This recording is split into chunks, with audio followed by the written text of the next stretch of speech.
Time management is one of the main things we focus on in our quest for personal development. We all want to do more things and get them done efficiently. Hi, my name is Aretha, and today I'd like to talk about our relationship with time and how it affects our productivity. After watching this video, I think you will feel more at peace with time and how you choose to spend it. A powerful idea I have come across is the fact that time is the ultimate equalizer. Rich or poor, young or old, we only have 24 hours in a day. Yes, having money allows us to delegate, but ultimately, you cannot create more hours in a day than the 24 hours you are allotted. And ultimately, how we spend those 24 hours is how we spend our entire life. So even if you were able to pay someone to delegate 2 hours of work, it doesn't say anything about how you spend those 2 hours. You could still waste them. Another powerful idea is that time passes anyway, and it can never be recovered. Whether you are actively choosing to do things or not, time is passing just the same. It's like a river flowing, and you can interact with your time, or you can just watch it pass you by. So if our time is limited to 24-hour increments, and we cannot stop it from flowing by, then the idea that we can manage our time is kind of ridiculous. We cannot really manage time in the sense that we can affect it or make it behave the way we want it to. Time does what time does. All we can manage is ourselves and which activities we choose to engage in. We can manage our actions, we can manage our energy, we can manage our choices, and we can manage our mindset. We cannot manage time. It's a subtle mind shift, but it can save us a lot of energy and frustration in the long run.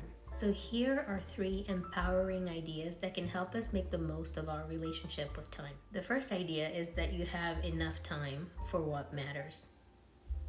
I have read several books by Laura Vanderkam, and I listened to her podcast called Before Breakfast.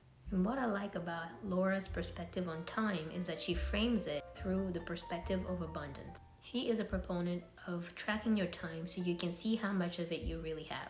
Doing a time audit is a great way to find out how much of it is actually being wasted. If we remove all the things that waste our energy and the accidental things that waste our time, then we'll find that we have more than enough for the things that truly matter. The second idea is that you can do anything, but not everything at once.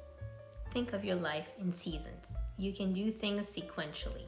Trying to do everything at the same time is not realistic. Here we're talking about major life projects. If you're embarking on something new that's big, then you have to prioritize it for a period of time. And prioritizing that new project means that you have to decide what other things have to go into maintenance mode. It doesn't mean you give up on everything else. It just means that you cannot make progress on everything at the same time with the same intensity. Doing things sequentially allows you to give all your attention to one thing at a time, make strides while other things remain in maintenance mode. The third idea is that the intentional use of our time is the best use of our time. When you spend time on something you want to do, you are winning at life. This means that busy work without a clear purpose is actually a worse use of your time than leisure would be. A good example is if you spend some time labeling and reorganizing files that no one will look at. It's busy work.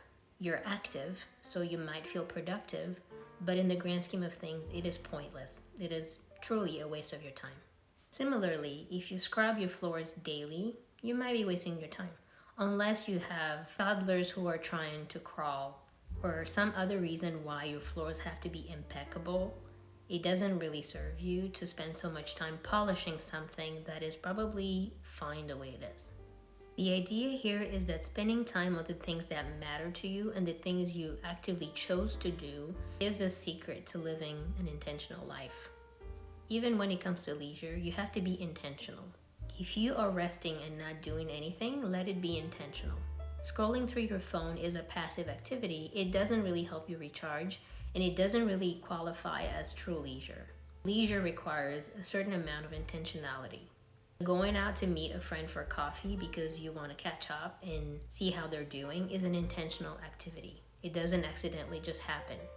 So it might seem counterproductive, but proper leisure, proper recharging requires a little bit of decision making.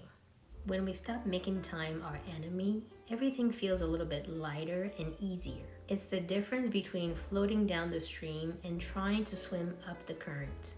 In a fight between us and time, time always wins. So why have an adversarial relationship with time? It's pointless. And most importantly, it wastes our energy. We can focus on ideas that make us feel victimized and antagonized, or we can choose to focus on ideas that give us wings. It is true that there's only so much time, but it is also true that we can choose how we spend it. So one idea makes us feel limited and hindered.